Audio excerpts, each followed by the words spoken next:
Hi, I'm Brian E. Denton, author of the book A Year of War and Peace and the poetry collection Inspiration. Welcome to my channel. This video is part of a series I'm doing on Dante's Divine Comedy, wherein I'm reading through the entire Divine Comedy, all three books, the Inferno, Purgatorio, and Paradiso, at a rate of 3 cantos or chapters per week, and I'm offering my thoughts on these cantos. You can find my playlist to the Inferno down in the show notes below. I'll provide a link for it. And I'm doing these videos as an independent contribution to Baylor University's 100 Days of Dante Project. The link to that is also down in the show notes below, and I would encourage you to click through because it's some high quality stuff. I really think you'll enjoy it. I certainly do. For any new viewers, I'd first like to extend my welcome and ask you to please consider liking the video and subscribing to the channel. We're trying to get up to 250 subscribers by the end of the year. We're at 242 right now, I think. We lost a few. Today, don't know why. It's fine though. I'm sure we're going to gain them back with your help, so thanks in advance for that. Also for new viewers, you will note that these videos follow a certain organization. You have an introduction, which is what we're doing now. Then there'll be a synopsis. After that, there'll be a characters and themes section, and then a takeaway section, where I offer my own personal thoughts on how we can use the canto to live better lives. Then finally, I'll wrap things up with an outro. And after that, you go wherever the YouTube algorithm takes you. So with all that out of the way, the introduction's done, and let's get right into the meat of it all. Today's canto is Purgatorio, Canto 6.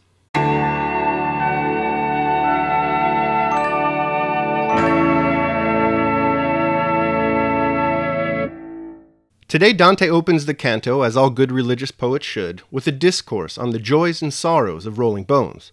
Naturally, any epic poem is incomplete without a good dice game. That's just Poetry 101 right there. Shortly after this, Dante the Pilgrim is essentially assaulted by a wild press of penitent sinners who beg him to pray for them once he returns to Earth. After this, Dante challenges Virgil a little bit, and this is a curious thing to read because so far in the poem we haven't seen this assertiveness from Dante, at least not in respect to his guide Virgil.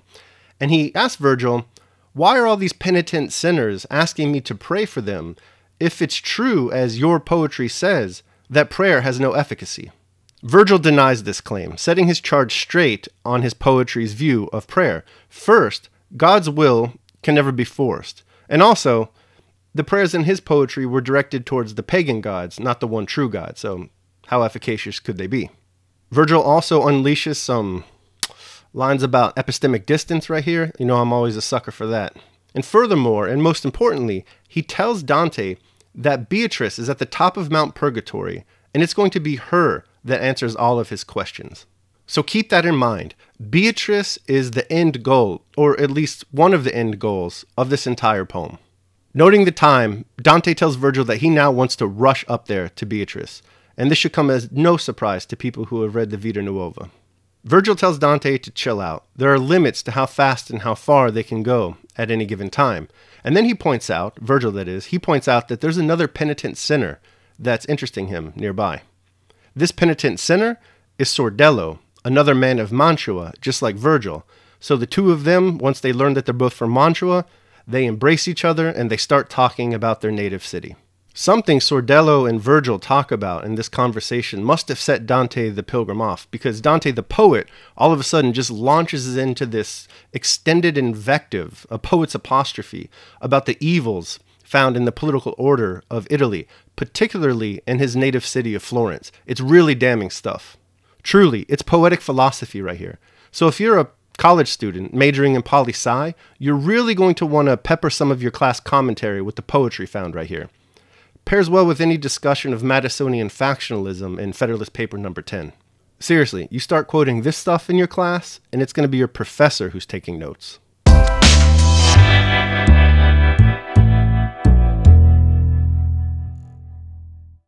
Be forewarned, viewers, I'm about to go full galaxy-brained undergrad bull session on this one. I'm going to be making use of the commentaries a little bit, but for the most part, I'm going to be introducing, so far as I know, a novel way to read this particular canto. And I do so with the full understanding that when intellectual pretenders such as myself go out on a limb in the interpretation of poetry, they're less likely to become swingers of birches and more likely just to fall headfirst right out of the tree. Let's do it anyway. So as I read the canto this time, I started to think about how it can really be read as making an Augustinian argument about political order, specifically about the enduring nature of the spiritual realm, contrasted against our changeable secular states. I think this reading is reasonable based on a few key thematic elements of the canto. First, the dice game. Secondly, the penitent sinner's press against Dante that follows just after the dice game. Thirdly, the 5 poet apostrophes that Dante the poet concludes his canto with. And then finally, fifth, the role of the sun, not only in this poem Purgatorio, but in the Divine Comedy as a whole. Let's start with the opening simile of the dice game. Immediately we're introduced to a few things. The first, obviously, is the theme of randomness or chance. Now, the English language commentaries don't really make anything of this, but I think it's important, so keep it in mind as we move forward. The commentaries do, however, say something interesting about the dice game. They point to the fact that the text of the poem lists Dante the Pilgrim as the winner. Note that the text of the poem does not list who the loser of the dice game is. Some commentaries, however, say that the loser is actually Virgil. And the reason they say this, of course, is because, after all, it's going to be Dante who gets entrance into paradise, whereas Virgil is condemned for all eternity to spend his time in limbo, and even if it is with all the greats of antiquity. More on Virgil as loser later in this analysis. For now, let's move on to the penitent sinners who press against Dante the Pilgrim in the opening stanzas of the canto after the dice game simile. Here, Dante blasts through 6 penitent sinners who are all begging him to pray for them once he returns to earth. And keep in mind that these people are still the penitent sinners who died from acts of violence without first receiving last rites. There are only 11 lines dedicated to these penitent sinners, but it's very important, these 11 lines. The first of these souls that Dante notices is the Arentine in line 13. The commentaries tell us that this is most likely Benicasa de Laterina, a judge.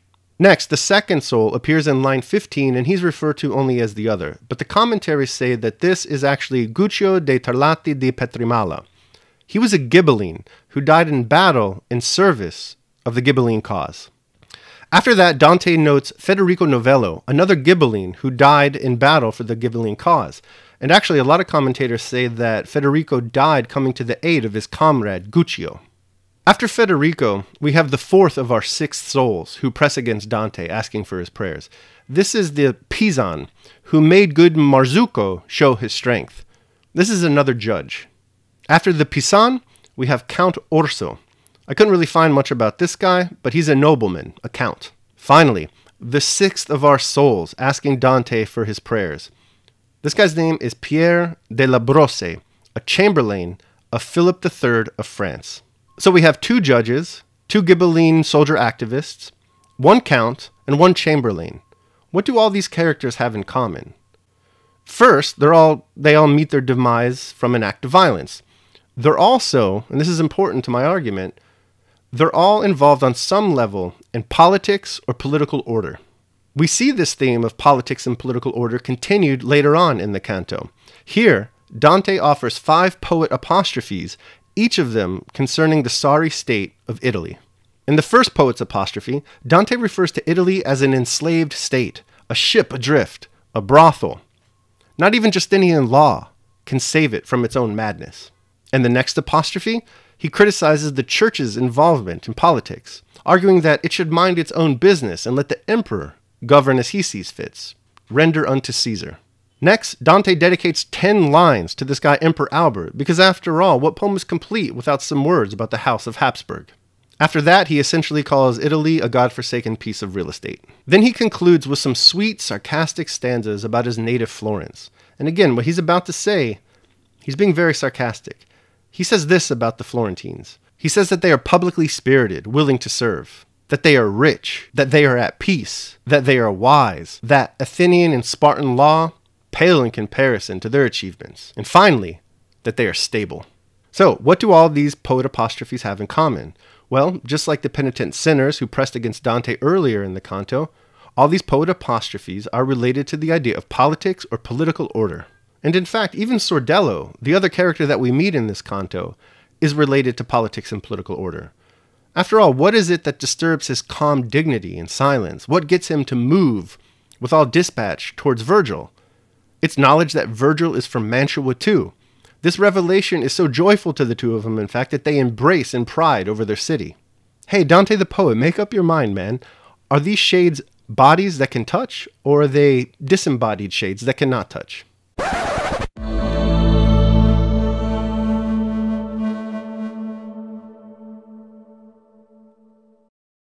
Oh, right. Sorry. Alright, so now we understand the three major thematic elements of this canto. The penitent sinner's press against Dante, Sordello, and the sorry state of Italy in her cities.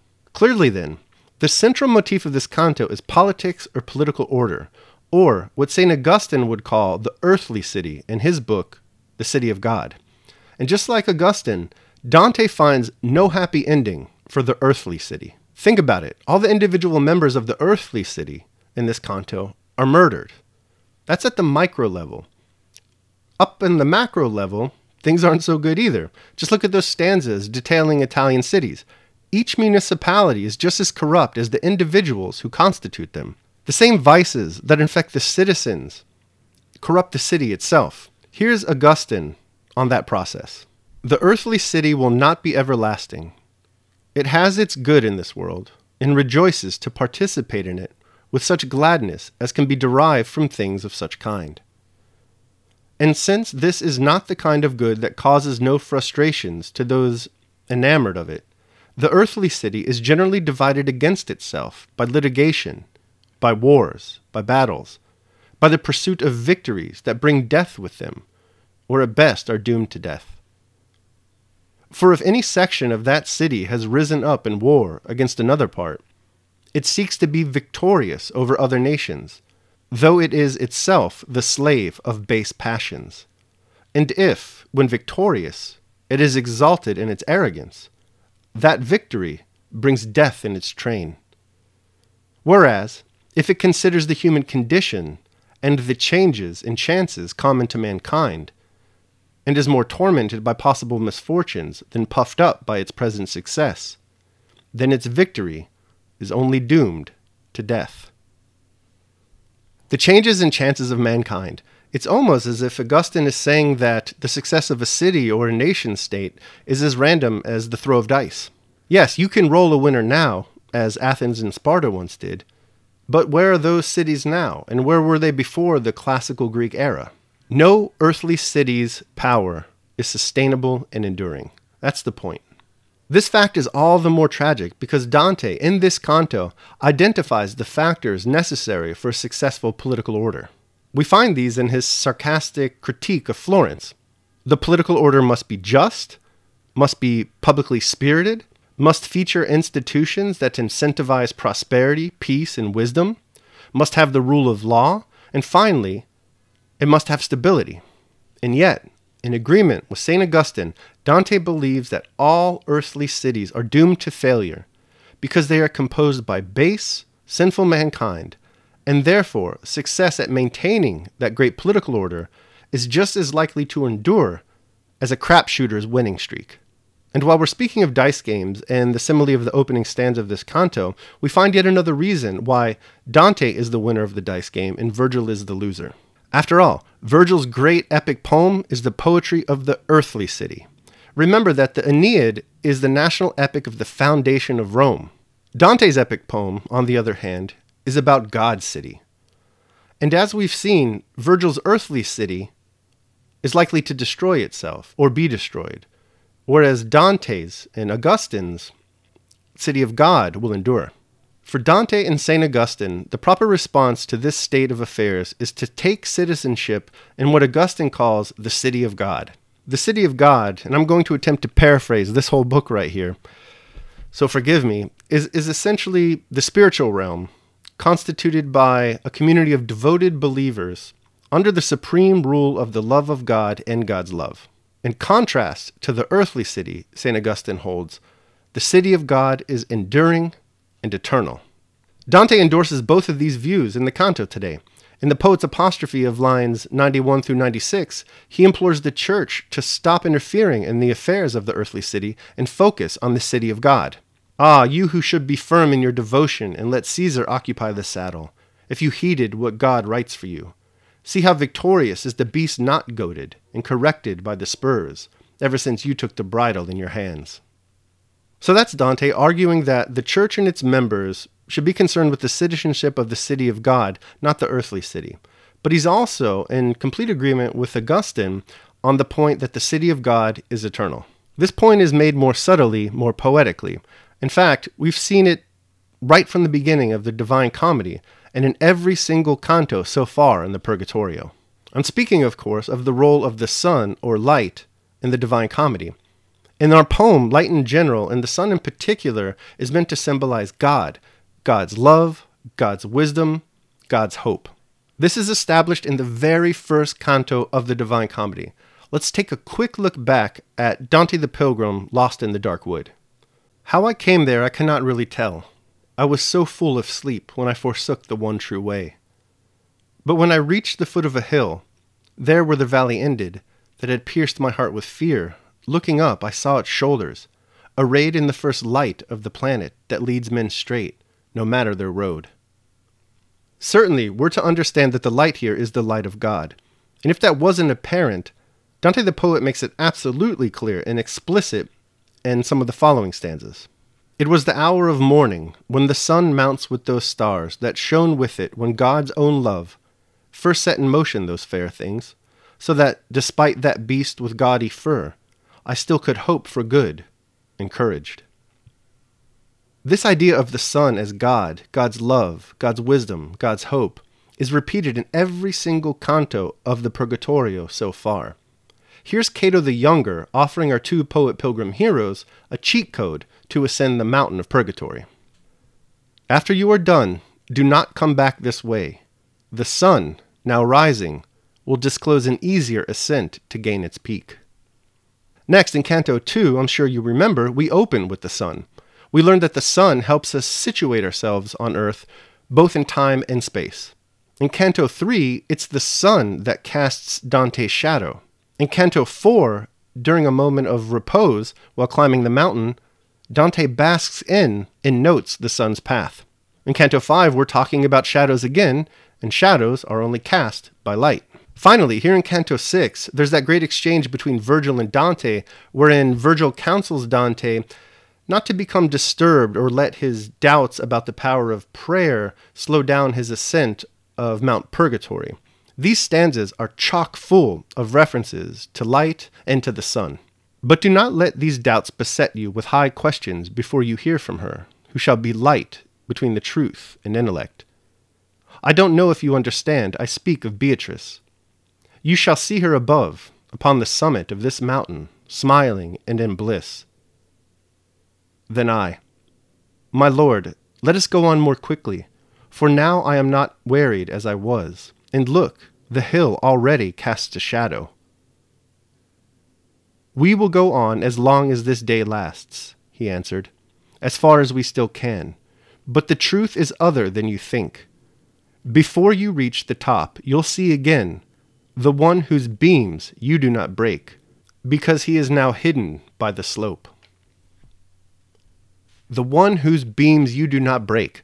Dante, just like Augustine, wants us to understand that the city of God, as opposed to the earthly city, is indestructible. It is enduring and eternal.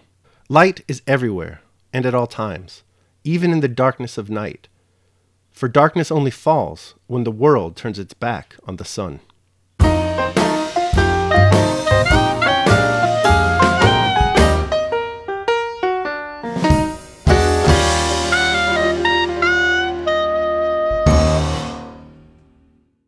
Time, finitude, and eternity.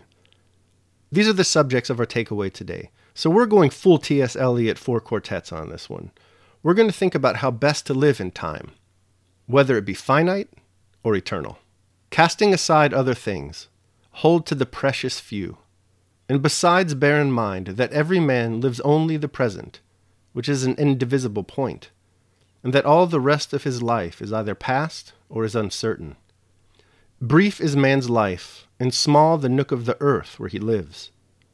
Brief, too, is the longest posthumous fame, buoyed only by a succession of poor human beings who will die very soon, and who know little of themselves, much less of someone who died long ago.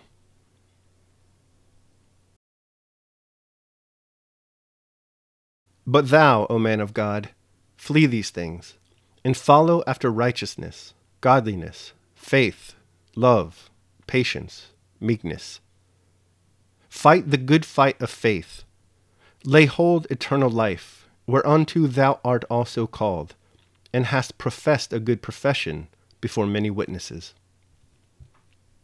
Alright, that concludes my video for Canto 6 of Dante's Purgatorio. I hope you enjoyed it. If you did enjoy it, I'd ask you to please consider liking the video and subscribing to the channel. Remember that we're trying to get up to 250 subscribers by the end of the year. With your help, I'm sure we can do it, so thanks in advance for that. But more importantly than getting likes for the video or subscriptions for the channel is having a conversation and getting that going down in the comments below. So let me know what you think about this canto, my thoughts on the canto, or the poem in general. I'm very interested to hear what you have to say. Other than leaving comments below, you can also contact me on Twitter. My handle there is @BrianEDenton. These videos are going to be released every Monday, Wednesday, and Friday until we get to paradise. So the next video then will be released on a Friday. Until then, take care of yourselves and others.